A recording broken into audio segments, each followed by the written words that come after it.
How about those Jets? Get them a 26-20 victory over the New Orleans Saints. Jets now back over 500 at 5-4.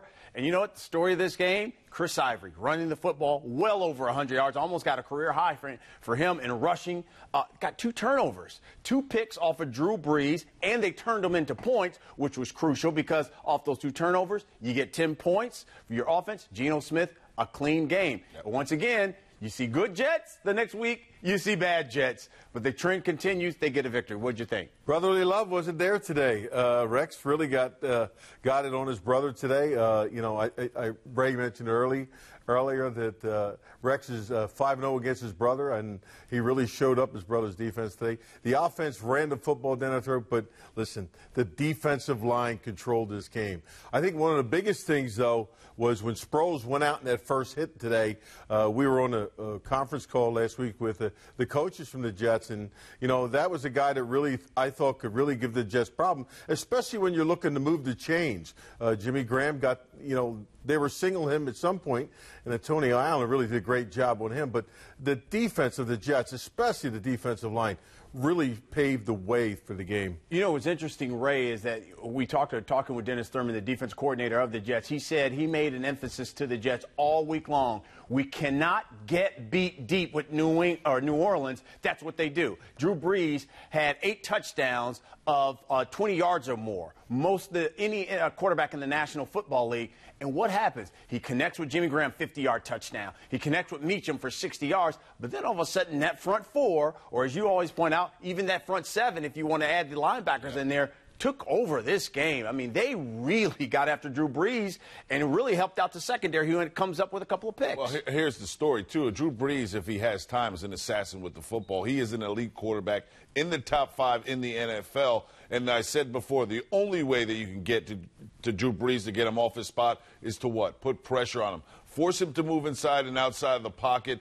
I don't think he's just a great throw. I think he's a great throw from the pocket, but when he's on the run, I think he becomes average. And, again, I think the Jets could have had 4 picks today. I thought they dropped a couple picks today they did. From Drew Brees. But, again, Brian, you talk about the defensive front 7. I'm going to flip the script. I'm going to go to that offensive line. 200 yards rushing against a Rob Ryan defense. I think that was part of the key to the Jets' victory. But, again, Muhammad Wilkerson, Honolulu, Richardson, Honolulu, okay? Big Snacks, Ellis, all these guys come into play. And then Least, and I know I'm going to shock both of you right now, but Nick Folk, Honolulu. Honolulu, Nick Folk. Yeah, hey, they're saying hallelujah for Nick Folk because he has been money. Take a look at the game stats here, and you look at the passing yards. Geno Smith only had 140, but no turnovers. The key in this game, the Saints had 2 of them. The Jets had none, and they controlled the clock with that running game. How about Chris Ivory? I mean, you talked about the defensive line. That offensive line. Awesome. And it was almost as if New Orleans could not stop the Jets from getting from outside the edge. I mean, Ivory and Bilal Powell just did what they wanted as soon as they got around the edge. Let's not forget at all, too, you got to throw Geno in that mix with him and his legs again, giving defensive coordinators fits. It wasn't flashy. He didn't score, touchdowns or anything with running the football. But what he did was get positive plays. There was rarely a negative play that put the Jets back 2nd and 18, 2nd and 22. And I think the big fatties up front, and as a former quarterback, you got to give it to them because they controlled the line of scrimmage. They didn't control, they dominated the line of scrimmage of the New Orleans Saints, and they had nothing to do. I mean, look at the 7.7 yards a carry, Brian. That's insane in an NFL game. Insane. And Geno Smith did have that one rushing touchdown where he juked that New Orleans guy there at the 2-yard line, Joe. Well, there's no doubt. I mean, you take a look at this whole game, and basically the Jets running game, but Ivory was an absolute beast today. He was not going to go down. And, Brian, you made up a point, how they got out on the edge all day long against this Saints defense. I mean, nobody's supposed to run against Rob Ryan's defense, and the offensive line did a great job. But at one point, the play calling on the side of Marty Morningweg, inside, outside, no matter where he went, he was making the right decisions every time, and they were getting chunks of yardage, but it says, like Ray said, 7 averaging 7 points per carry. That's pretty damn good. Well, one of the things that we had talked about, Ray, especially leading up to the game, we had talked about a little bit on Tuesday. One thing with a Rob Ryan defense, you can run on. You can run. Trust me, I know. When he was in Dallas, you can run on.